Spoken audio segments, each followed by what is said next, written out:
বাংলাদেশের ক্রিকেটের জন্য বিদেশি কোচ নিয়োগ দিতে বিসিবিকে মোটা অঙ্কের টাকা গুনতে হয়। শোনা যায় জাতীয় দলের প্রধান কোচ চন্ডিকা হাথুরুসিংহের বেতন প্রায় মাসে ৩৫ লক্ষ টাকারও বেশি।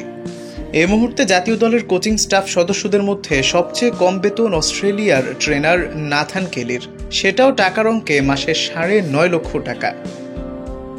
এমন পারিশ্রমিক দেখলে কোচদের চাকরিকে স্বাভাবিকভাবেই লোভনীয় মনে হবে, কিন্তু ঘরোয়া ক্রিকেটের চিত্র ভিন্ন। বিসিবির অধীনে জেলা, বিভাগ ও কেন্দ্রীয় কোচ মিলিয়ে বর্তমানে ৯৫ জন কোচ কাজ করছেন। ৪ শ্রেণীতে থাকা এই কোচদের মধ্যে সর্বনিম্ন মাসিক ১৪ থেকে ১৫,০০০ টাকার বেতনের কোচও ছিলেন। সর্বোচ্চ বেতন ছিল ১,৩০,০০০ টাকার মতো।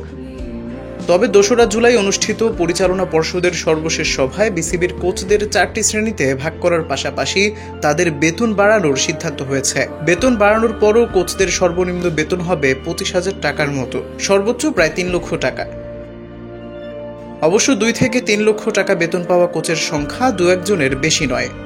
স্থানীয় পর্যায়ের ২-১ জন হাই প্রোফাইল কোচ সাধারণত জাতীয় দল এবং বিসিবির অধীনে থাকা অন্যান্য দলে অনুশীলনে ক্যাম্পে দায়িত্ব পালন করে থাকেন। কোচদের বেতন বাড়ানো প্রসঙ্গে বিসিবির এক কর্মকর্তা বলেন, আমরা অনেকদিন ধরেই কোচদের গ্রেড ও বেতন কাঠামো ঠিক করা নিয়ে কাজ করছি।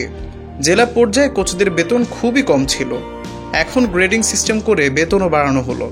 পরে পারফরমেন্সের ভিত্তিতে কোচদের মূল্যায়ন করা হবে জানিয়ে বলেন, আমরা একটা কেপিআই নিয়ে কাজ করছি। অন্য ক্রিকেট বোর্ড কোচদের কিভাবে মূল্যায়ন করা হয় সেটা দেখে আমরাও কোচদের জন্য কেপিআই তৈরি করব। বিসিবির অভিজ্ঞ কোচদের একজন মিজানুর রহমান। বেতন বাড়ার প্রতিক্রিয়ায় তিনি বিসিবিকে ধন্যবাদ জানিয়ে বলেন, বোর্ডকে ধন্যবাদ দীর্ঘদিন পর এমন একটি উদ্যোগ নেয়ার জন্য। ভবিষ্যতে পারফরমেন্সের ভিত্তিতে কোচদের মূল্যায়নের সিদ্ধান্তকে ইতিবাচক দৃষ্টিতে দেখেন তিনি।